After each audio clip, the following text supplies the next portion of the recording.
사상 최고치 랠리를 이어가던 시장, 변동성이 커지면서 오늘은 3대 지수가 일제히 하락으로 마감을 했습니다. 중동 긴장이 다시 한번 커지면서 유가는 급등했고요. 특히나 소프트웨어 업종의 부진이 오늘 기술주를 전반적으로 끌어내렸습니다. 다우지수가 0.36% 하락했고 나스닥은 0.89%, 좀 가장 낙폭이 컸고요. S&P 500도 0.41% 내리면서 3대 지수 일제히 하락불 켰습니다. 자, 오늘 자금은 그렇다면 어떤 방향으로 흘러갔을까요? 히트맵을 통해서 자금의 흐름, 방향을 한번 확인해 보시죠. 자, 상승하는 종목들이 초록색, 하락하는 종목들이 빨간색으로 표시가 되는 히트맵입니다. 언뜻 보기에 왼쪽은 빨간색, 오른쪽은 초록색 이렇게 좀 진영이 나뉘어 있다라는 느낌이 들 정도로 좀 갈린 모습인데요. 일단 전형적으로 성장주에서 방어주 쪽으로 자금이 이동을 했구나라는 걸 알 수 있겠습니다.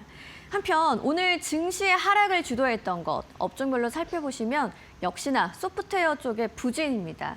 이 마이크로소프트가 4% 가까이 내린 것을 비롯해서 오라클, 팔란티어 모두 급락했고요. 모든 소프트웨어 업종이 강한 빨간불을 켜고 있는 모습입니다. 세일즈나우가 무려 17%대 급락이 나왔고요. IBM도 8%대 급락하는 모습 확인해 볼 수 있겠습니다. 반도체 섹터 안에서는 좀 업종별로 흐름이 좀 갈린 모습까지 포착해 보실 수 있겠습니다. 소프트웨어 실적의 쇼크가 빅테크 전반의 매도세를 좀 키운 모습은 알 수가 있겠는데요. 오늘 테슬라도 3% 넘게 빠졌습니다. 실적 발표 이후에 시외 거래에서 주가가 오르다가 금세 하락을 했던 테슬라죠. 오늘도 약세 흐름을 이어가고 있고요. 한편 경기 방어주 쪽으로는 흐름이 좋게 나왔습니다. 월마트와 코스트코를 비롯해서 소비주 쪽으로는 좀 초록불 켜진 종목들이 훨씬 눈에 많이 띄는 모습이고요. 유가 급등의 영향을 받는 에너지 섹터도 오늘 초록불을 켜고 있는 모습 확인해 볼 수 있겠습니다. 오늘 시장이 이렇게 움직인 이유는 어디에 있었을까요? 마켓 무버 이슈로 바로 만나보시죠. 중동 긴장은 다시 한번 고조되면서 유가가 급등했습니다. 시장이 장중에 좀 저점을 찍고 낙폭을 축소해 갔지만 결국 하락으로 마감을 했는데요. 이 이야기부터 바로 살펴보시죠. 오늘 시장의 흐름 이렇게 좀 확인을 해보실 수가 있겠습니다. 장 초반에 좀 버텨주다가 현지 시간으로 2시쯤에 저점을 찍었고요. 이후에 낙폭을 축소해 갔지만 결국 하락으로 3대 지수 마감을 했습니다. 그리고 특히나 눈에 띄는 건 나스닥이 가장 많이 내렸다는 점인데요. 그 이유는 어디에서 찾아볼 수 있을까요? 자, 중동 리스크 다시 한번 군사적 긴장감은 부각됐습니다. 일단 트럼프가 호르무즈 기뢰 선박을 즉각 격침할 것을 명령했습니다. 미 해군은 기뢰 제거 작전을 3배 수준으로 확대한다고 했는데요. 하지만 완전 제거까지는 최소 6개월 정도 소요가 되기 때문에 이 리스크는 장기화될 우려가 여전히 시장에 남아있는 상황입니다. 그리고 오늘 장중에도 이 긴장감을 높이는 요소들이 추가적으로 계속 보도가 됐습니다. 먼저 이란은 제재 해제 전까지는 휴전이 불가하다는 입장을 계속적으로 밝히고 있는데요.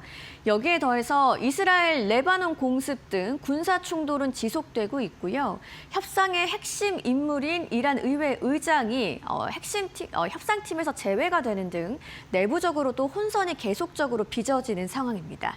그리고 우리 시간으로 새벽 4시쯤에는 이란의 혁명수비대가 호르무즈 해협에 추가 기뢰를 부설한다는 속보까지 전해졌습니다. 이제 단순한 협상 이슈가 아니라 군사적 리스크가 재확대되는 분위기다라고 시장은 받아들였습니다. 그래서 오늘 시장의 반응 어떻게 나왔을까요? 일단 유가는 급등했습니다. WTI가 3%대, 브렌트유도 3%대 오르면서 브렌트유는 $100를 계속적으로 상회하고 있고요. 유가의 급등이 인플레이션 우려를 자극하면서 금리 부담감 다시 한번 올라갔고요. 기술주 중심으로 하락 압력을 확대하게 됐습니다. 자, 한 줄로 한번 정리를 해보면 이 중동 리스크가 군사 충돌 단계로 격상되면서 유가를 자극했고요. 오늘 시장 하락의 핵심 트리거로 작용을 하는 모습이었습니다. 그런데 오늘 나스닥의 하락폭이 깊었다고 말씀을 드렸습니다. 소프트웨어 실적 충격에서 시작돼서 기술주의 급락이 나왔기 때문인데요. 이 내용을 한번 자세하게 살펴보시죠. 오늘 소프트웨어 섹터 쪽으로 강하게 빨간불이 들어왔던 거 앞서 히트맵을 통해서 확인하셨죠.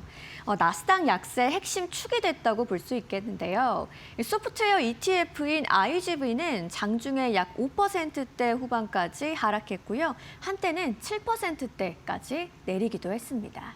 오늘 왜 이렇게 좀 움직였는지 한 번 더 자세하게 들여다보시죠. 1차 충격은 여기에서 있었습니다. 먼저 서비스나우가 급락하면서 소프트웨어 전반의 투심이 급격하게 얼어붙는 모습이었고요. IBM 또한 가이던스 부담에 동반 하락했습니다. 8%대 급락이 나왔는데 이게 이제 개별 이슈에서 끝나는 게 아니라 섹터 전체 신뢰를 흔드는 이슈가 돼버렸습니다. 마이크로소프트를 비롯해서 대형 소프트웨어주들 동반 하락했고요. 나스닥의 낙폭을 확대시키는 핵심 요인이 됐습니다. 그리고 어제 실적을 발표했던 테슬라도 실적이 잘 나왔지만 이 캐펙스 확대에 대한 부담으로 오늘 급락을 했죠.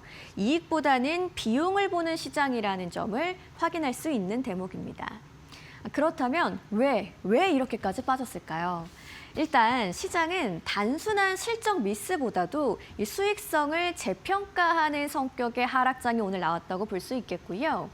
AI가 확산되는 가운데 이 기존 소프트웨어의 마진 방어력에 대해서 시장은 강한 의문을 품었습니다. 성장률의 둔화, 가이던스 부담, 전환 비용 우려까지 이 세 가지가 동시에 부각되는 것도 중요했죠. 결국 이번 분기 실적 별로였다라는 수준이 아니고요. 시장은 AI 시대의 이 기존 소프트웨어 비즈니스 모델이 예전처럼 프리미엄을 받을 수 있는지에 대해서 질문을 던지기 시작했습니다.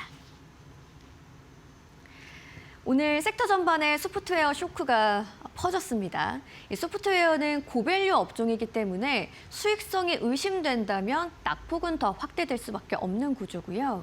개별주의 악재로 출발했지만 기술주 전반으로 이 분위기가 확산이 됐습니다. 그래서 오늘 기술주의 하락은 단순한 차익 실현이 아니고 AI 전환기 밸류에이션을 재조정하는 색깔이 강하게 나타났습니다. 시장 관점에서 좀 한마디로 정리를 해보겠습니다. 소프트웨어 쇼크가 섹터 전반으로 번지면서 AI 시대 수익성 재평가가 나스닥의 하락을 키운 시장이었습니다. 한편 오늘 경제 지표들도 발표가 됐습니다. S&P 제조업 PMI 그리고 서비스 PMI가 시장의 예상을 상회했고요. 신규 실업수당 청구 건수도 21만 건대로 고용의 안정적인 흐름까지 확인을 했습니다. 경제 지표는 전반적으로 나쁘지 않았다고 볼 수 있겠는데요.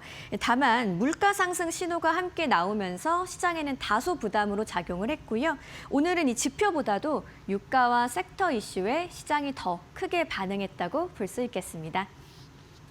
시장을 움직인 이슈들 확인하셨고요. 종목들의 이야기는 마켓 무버스탁 조민재 앵커와 만나보시죠.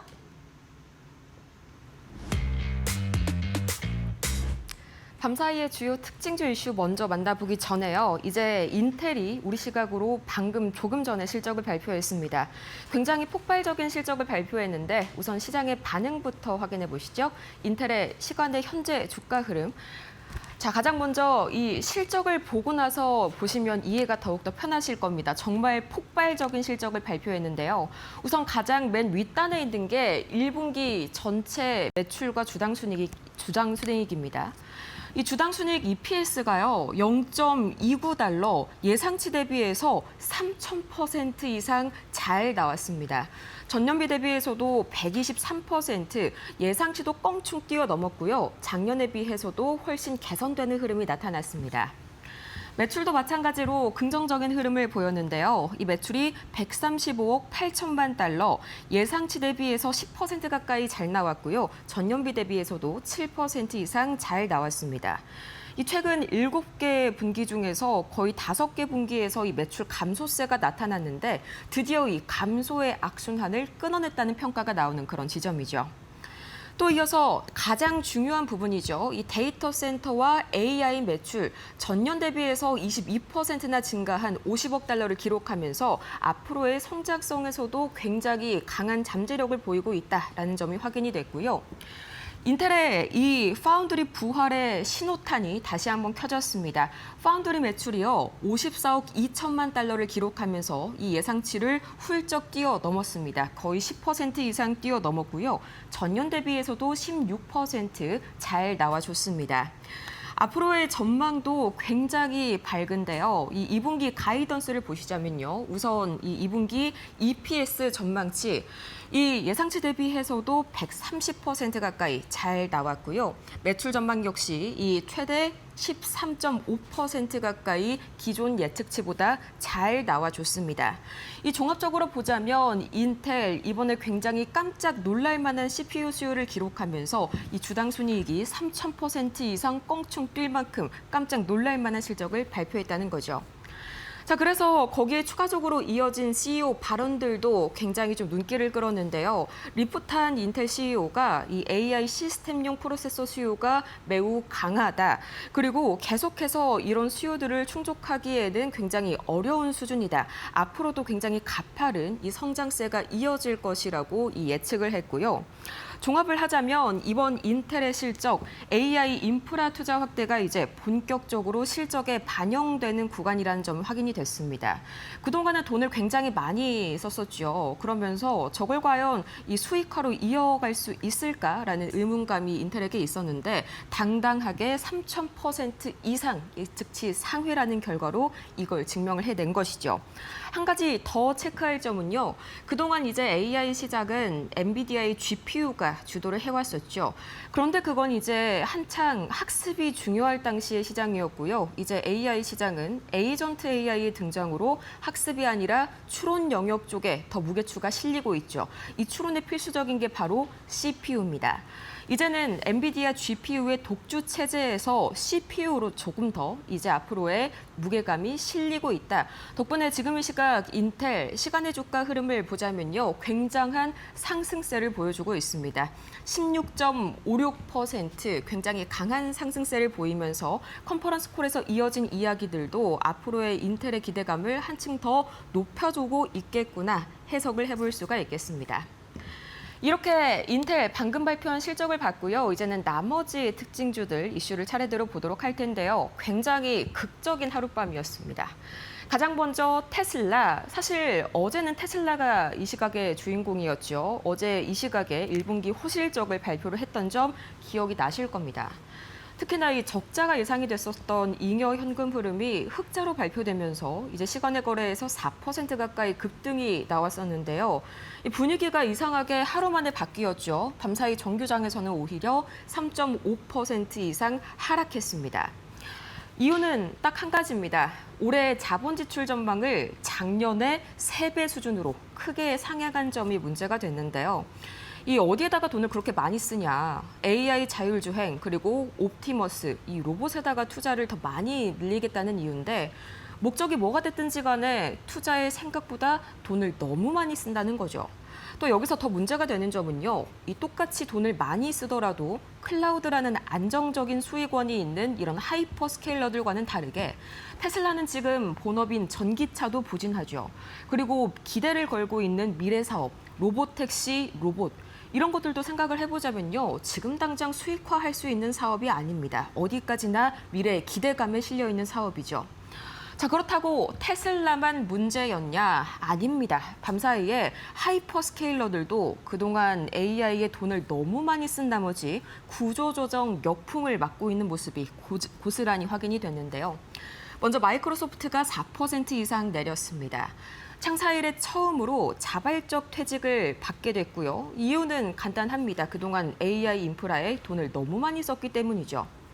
메타도 마찬가지로 전체 인력의 10%, 약 8,000명 가까이를 감원했고요. 신규 채용도 6,000건 가까이 취소한다는 소식이 단 하루 사이에 악재들이 터져 나왔습니다. 한마디로 이 막대한 AI 투자, 막대한 자본 지출로 발생한 비용 부담이 오늘 빅테크를 강타했던 하루였다. 그리고 그 후폭풍으로 현재 대규모 인력 감축들이 연달아서 터지고 있다. 이게 이제는 한 섹터를 넘어서 경기 둔화 우려로까지 번지고 있다는 점 체크해 보시기 바랍니다. 또 오늘 전반적으로 이 소프트웨어주들이 하락한 이유들, 이 실적 발표와 오라클의 악재에 있었는데요. 가장 먼저 오라클이 6% 이상 급락했습니다. 기본적인 뉴스는 이 슈퍼마이크로 컴퓨터의 서버렉을 굉장히 많이 주문을 했었던 걸 취소했다는 뉴스가 있었습니다. 300개에서 400개 가까이를 주문했다가 취소했는데 이게 14억 달러, 우리 돈으로 치자면 2천억 원 수준의 계약을 취소한 거죠.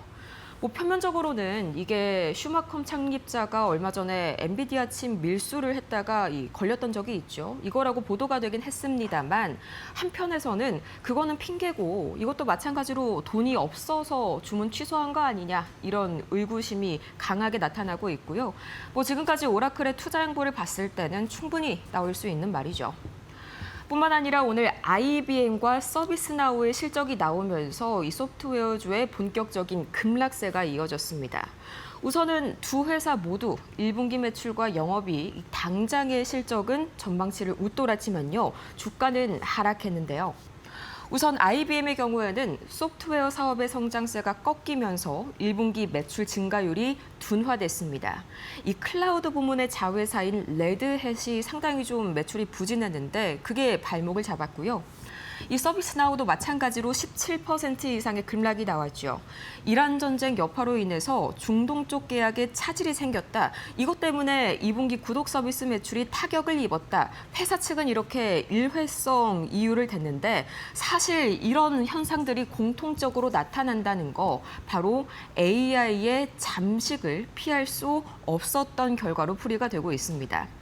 이제 소프트웨어 기업들은요, AI로부터 이 마진을 얼마나 잘 방어해내는지, AI를 제품에 어떻게 결합시키고 또 이게 얼마만큼의 수익으로 이어지는지 실적을 통해서 입증해야 하는 단계가 찾아온 거죠. 하지만 이 소프트웨어와 반대로 AI 인프라와 하드웨어 섹터는 실적도 주가도 상당히 좋았던 하루였습니다. 우선 노키아 영업이익의 기대 이상이었고요. 또 연간 가이던스의 상단을 달성할 수 있다는 언급까지 나오면서 앞으로 실적에 대한 기대감이 더 커졌습니다. 덕분에 6% 이상 상승했고요. 아날로그 반도체 대장주죠. 이 텍사스 인스트루먼트 20% 가까이 폭등 나왔습니다. 1분기의 실적도 굉장히 좋았고요. 이번 분기의 전망치는 더더욱 좋았는데요. 특히나 이 2분기 주당 순이익 가이던스가 예상치를 최대 30% 가까이 상회했습니다. 그야말로 어닝 서프라이즈를 달성한 거죠. 마찬가지로 ST마이크로 일렉트로닉스도 1분기 호실적을 달성했고요. 또 거기와 함께 예상치를 굉장히 뛰어넘는 2분기 매출 가이던스를 제시하면서 14% 이상 올라갔습니다. 이 정리를 해보자면 이제 본격적으로 실적 시즌이 도래하게 되면서 소프트웨어주들은 급락하고 이 강력한 실적을 바탕으로 AI 인프라, 하드웨어주들은 더더욱 급등세를 이어가는 흐름이 본격화되고 있다. 이 실적 시즌으로 인해서 숫자로 증명된 성적들이 주가를 가르고 있다라고 정리해 볼 수가 있겠습니다. 밤사이에 유가는 4% 이상 급등했습니다. 이것 때문에 3대 지수가 크게 출렁이면서 하락세를 보였었죠. 4% 이상 급등하면서 이 WTI는 97달러 선까지 올라갔고요. 마찬가지로 원달러 환율도 4원 가까이 올랐습니다만 옛날에 국제유가가 이 정도 급등했던 거에 비해서는 원달러 환율 상승폭이 그렇게까지 높진 않았습니다. 원래는 저 정도로 국제유가가 튀면 10원 가까이 오르기도 했었죠. 이유는 하나입니다. 워낙 이 메모리와 하드웨어 반도체 단이 견고했기 때문에 이런 자신감들이 계속해서 원달러 환율 상방을 어느 정도 막아주고 있는 상황이고요. 비트코인과 금은 계속해서 좀 혼조세를 보이고 있습니다. 오늘은 소폭 하락했고요. 미국채 10년물과 미국채 2년물은 국제유가의 4%대 급등 때문에 어쩔 수 없이 이 인플레이션 우려로 인해서 소폭 상승세를 이어나갔습니다. 이렇게 해서 밤사이에 뉴욕 증시 마감 상황 봤습니다.